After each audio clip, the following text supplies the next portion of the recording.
ഇടുക്കിയിൽ നിന്നുള്ള വിവരങ്ങളുമായി ജോസിൽ സെബാസ്റ്റ്യൻ ചേരുകയാണ്. ജോസിൽ, ഇടുക്കിയിൽ പ്രധാനമായും വലിയ ആശങ്ക ഉയരുന്നത് മലയോര മേഖലയിൽ തന്നെയാണ്, ടൂറിസം മേഖലയിലാണ്.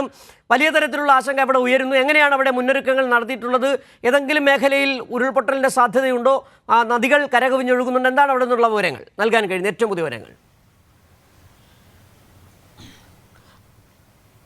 സിജു, കഴിഞ്ഞ കുറച്ച് നേരം മുമ്പ് വരെയും ശക്തമായ മഴ ഇടുക്കിയിലുണ്ടായിരുന്നു. എന്നാൽ ഇപ്പോൾ മഴ ഒന്ന് ഈ തൊടുപുഴ മേഖലയിൽ മാറി നിൽക്കുന്ന അവസ്ഥയാണ് ഇടുക്കി ജില്ലയിൽ. എന്നാൽ ഈ വിട്ടുവിട്ടുള്ള മഴയാണ് പെയ്തുകൊണ്ടിരിക്കുന്നത്. അന്തരീക്ഷം പൊതുവെ മേഘാവൃതമാണ്. ഈ ഇടയ്ക്കിടയ്ക്കുള്ള വിട്ടുവിട്ടുള്ള മഴയാണ് കൂടുതൽ അപകടങ്ങളിലേക്ക് ഉണ്ടാക്കുന്നത്. കാരണം മണ്ണ് നനഞ്ഞു നിൽക്കുമ്പോൾ, കൂടുതൽ മഴ തുടർച്ചയായി ഉണ്ടാകുമ്പോൾ മണ്ണിടിച്ചിലിന് സാധ്യത വർദ്ധിക്കുന്ന ഒരു സാഹചര്യമുണ്ട്. ഏതായാലും കനത്ത ജാഗ്രതയാണ് ഇടുക്കി ജില്ലയിൽ തുടർന്നുകൊണ്ടിരിക്കുന്നത്. നിലവിൽ 23ഓളം വീടുകളാണ് കഴിഞ്ഞ ദിവസങ്ങളിലുണ്ടായ മണ്ണിടിച്ചിലിലും മരം വീഴ്ചയിലും ഒക്കെ ആയിട്ട് തകർന്നത്.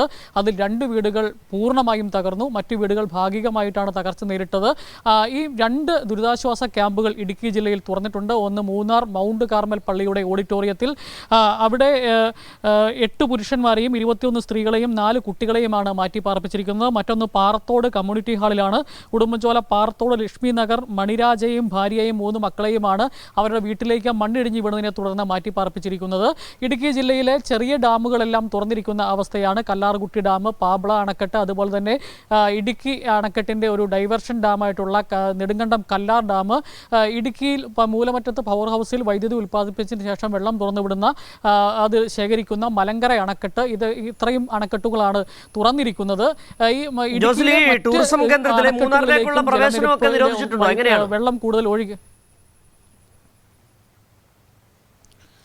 മൂന്നാറിൽ ഇപ്പോൾ ഈ ഗ്യാപ്പ് റോഡുകളിൽ കൂടി തുടർച്ചയായി മണ്ണിടിച്ചിൽ ഭീഷണിയുള്ള ഗ്യാപ്പ് റോഡിലൂടെയുള്ള യാത്ര നിരോധിച്ചിട്ടുണ്ട്. അതിൻ്റെ ഭാഗമായിട്ട് ഇന്ന് അതിന് മറികടന്ന് പോകാൻ ശ്രമിച്ച ഒരു സ്കൂൾ ബസ് പോലീസ് തടയുകയും ഡ്രൈവർക്ക് താക്കീത് കൊടുക്കുകയും ചെയ്യുന്നൊക്കെ സാഹചര്യമുണ്ടായി.